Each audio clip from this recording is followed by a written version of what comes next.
It is correct, nung pong kay Erap Estrada, nagkaroon po tayo ng problema noon.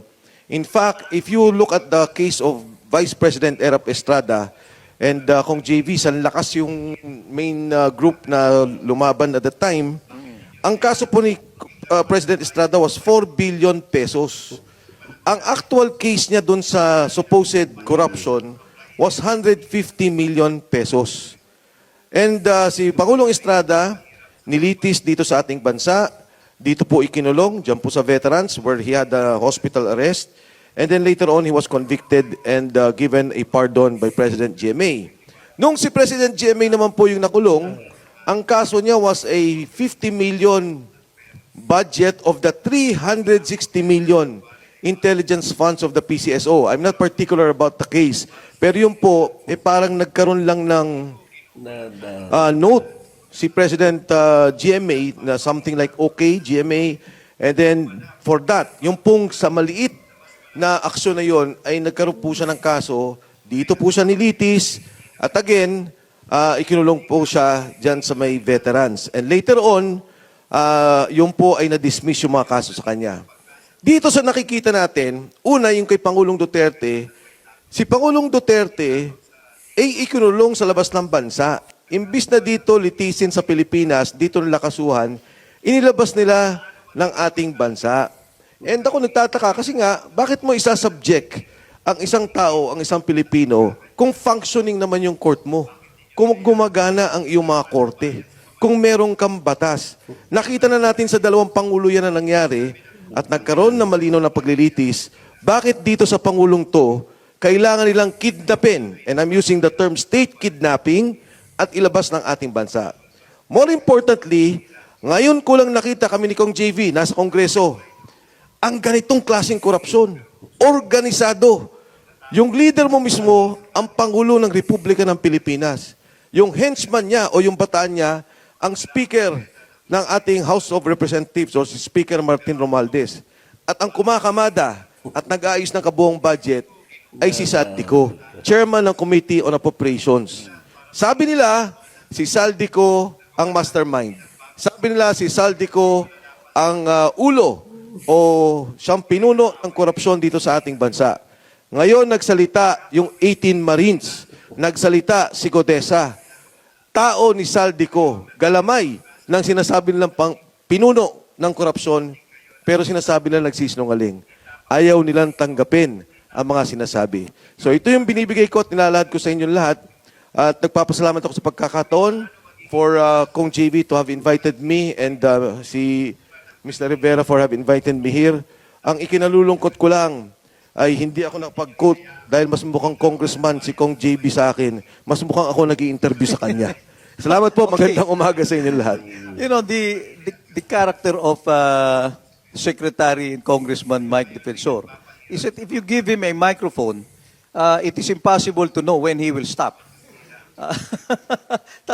Talagang magaling siya magpaliwanag. Now, I'd like to go one by one through the comments that you made, Kong Mike, no? Number one, do you really believe in your bones, that former President Rodrigo Duterte would have his day in court here in the Philippines? Do you believe that? And how? Una ho, alam nyo, the administration made a fatal mistake. Sometime November, they conducted their own survey.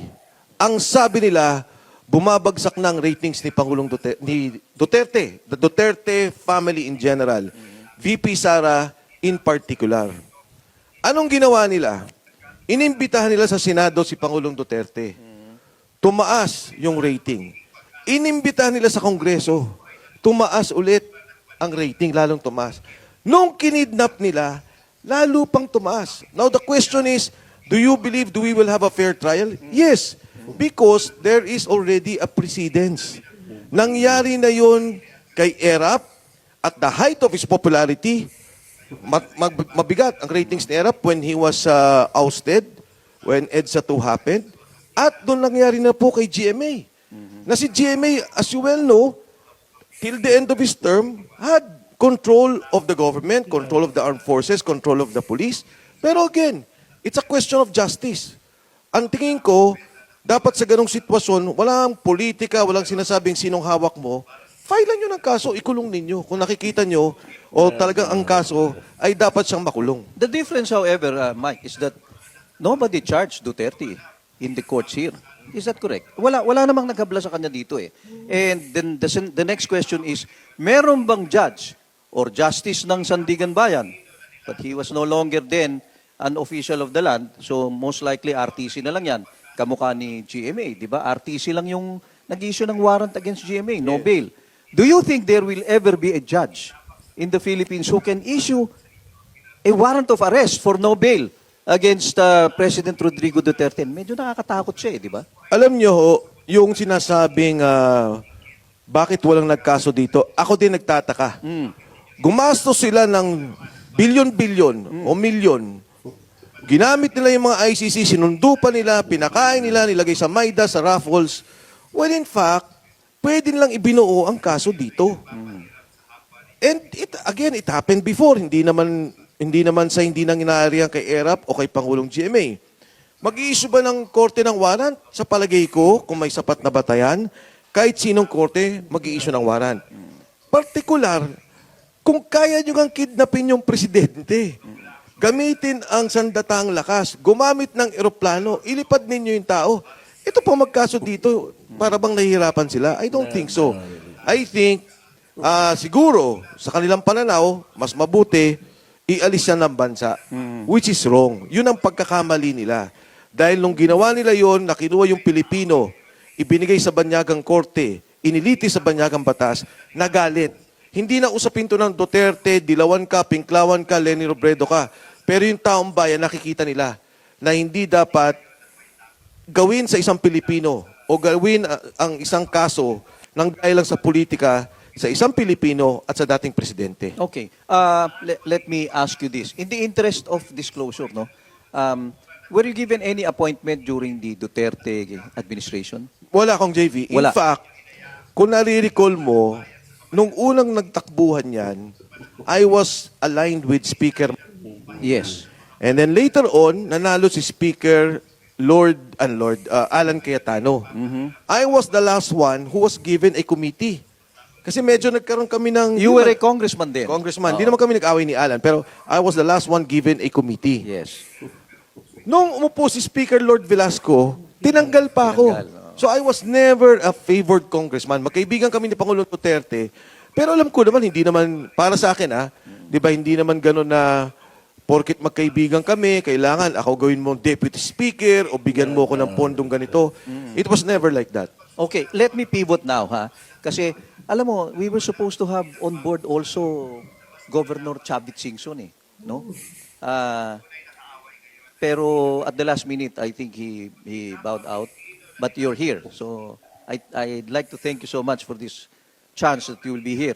My next question to you is, you supported the candidacy of President Bongbong Marcos.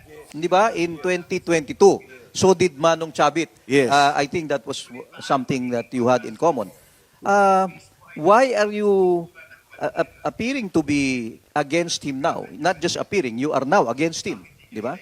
Kasi itong mga actions na ginagawa mo lately could be prejudicial to his administration. Yes. Can you tell us the background, Mike? Well, una kong JV, nung nag-usap kami ni Pangulong Marcos in 2022, ang talagang buong akala ko, at siguro maraming Pilipino, na talagang magkakaroon ng redemption, aayusin yung kanilang pangalan. Lilinisin kung ano man yung nangyari sa kasaysayan, kung ano man ang mga sinasabing masama sa kanyang ama. At yun din talaga yung kampanya na huwag nyo namang ikumpara yung anak sa tatay. Parang ganyan din yung linya o naratibo ng kanyang kumpanya. Nagsama sila ni Vice President Inday Sara Duterte at nagkaroon ng unity team. In fact, ang unang interview niya nung Enero, kaming dalawa. Meron kaming programa noon na Point of Order with Congressman Ace Barbers and Congresswoman Lucy Torres. Ang sabi niya, the first interview, gagawin ko sa inyo. The first rally was in Quezon City. Tapos sumunod na sa Nueva Ecija. Where you were one of the sponsors in Quezon City, In right? Quezon City. Kami Oo. po yung nanguna doon. Inayos po namin yon. Pati motorcade, ano? Nangyari to kung, actually, ayoko talagang pumasok sa politika. Pinapatakbo ko noong 2025 sa isang distrito. Pinapatakbo ko ni Senator Marcoleta sa Sagip Party List. May isa pang party list, sinasabi kung pwede akong tumakbo. Ang sabi ko, ayoko muna, dito muna ako sa pribadong sektor.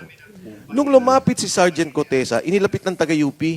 Ang sabi niya sa akin, Sek, sabi niya, tingnan mo nga to kasi gusto niyang bigyan ng guidance si Senator Marcoleta, who was then the chairman of the Blue Ribbon Committee. So nag-usap kami ni Sergeant Cotesa. Nagulat ako.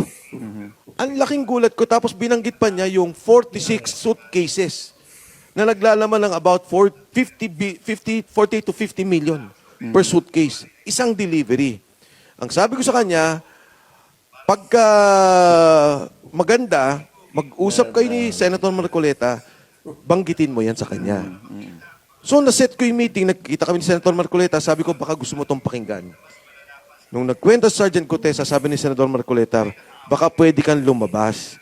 Kasi ito na siguro ang huling hearing ng Blue Ribbon Committee at hindi na madidinig yung sasabihin mo. Nung lumabas si Sergeant Cotesa, initially, ang akala ko, pro-protektahan. Dahil meron talaga siya doon na humingi siya ng protective custody, but later on, sabi niya, kaya ko na. Kaya na ng aking mga kasama. Nung una, protected siya. Later on, as I've said, na-detain na siya. At naparitrack na nila yung affidavit. Video pa nila. Kawawa yung tao, I have proof na talagang under duress ginipit si Sergeant Cotesa. Ayoko lang ilabas, baka lalo pa siya mapahamak. Ngayon, nung lumabas na yon, nagsalita na ako, nagsalita si Saldico. Dati nung kay Gutesa, ang sabi ni Gutesa, si Speaker Martin lang. Nung lumabas si Saldico, kinuwento ni Saldi, ito yung delivery ko. And alam mo, Kong JV, ngayon nakakapag-usap pa kami ni Saldico. Lately, hindi. Ang dami niyang kinikwento sa akin. On how the corruption is organized, systemic corruption is organized, at yung pag-deliver niya ng pera. So your open break with the Marcos administration came only when you were introduced to Sergeant Gutesa. Is that right? Yes. Iyon lang. Yes. Prior to that, Tahimik you lang were ako. not critical of the Marcos Well, administration. napapansin ko na. Oo. May mga mali Pero na. hindi ka nagsasalita. Hindi ako nagsasalita. Tahimik lang ako. Like many other Filipinos. Tayong lahat. Tahimik lang.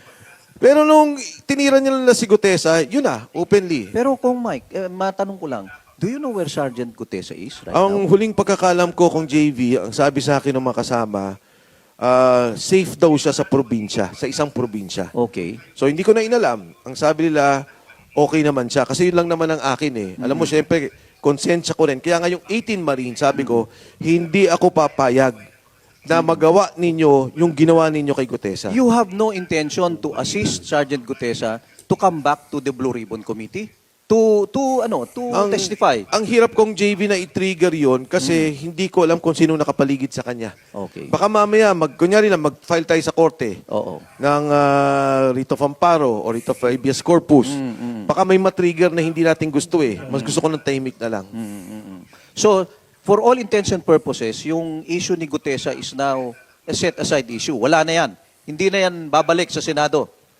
Sana pabalikin nila at ang dapat pa nilang ipatawag. Ito naman, ang galing na to kay Senator Ping Lacson. Siya mismo ang nag-speech nito. Ang sabi niya, yung pera na sinasabi ni Saldico, mali.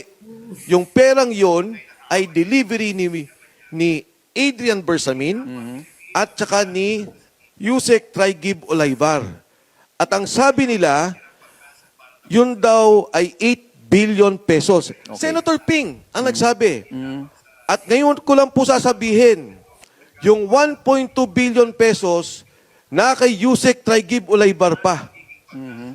Alam nyo ho, may dalawa silang armored van nakaparada sa Diamond Hotel. Doon ang delivery, doon ang nag-iipon.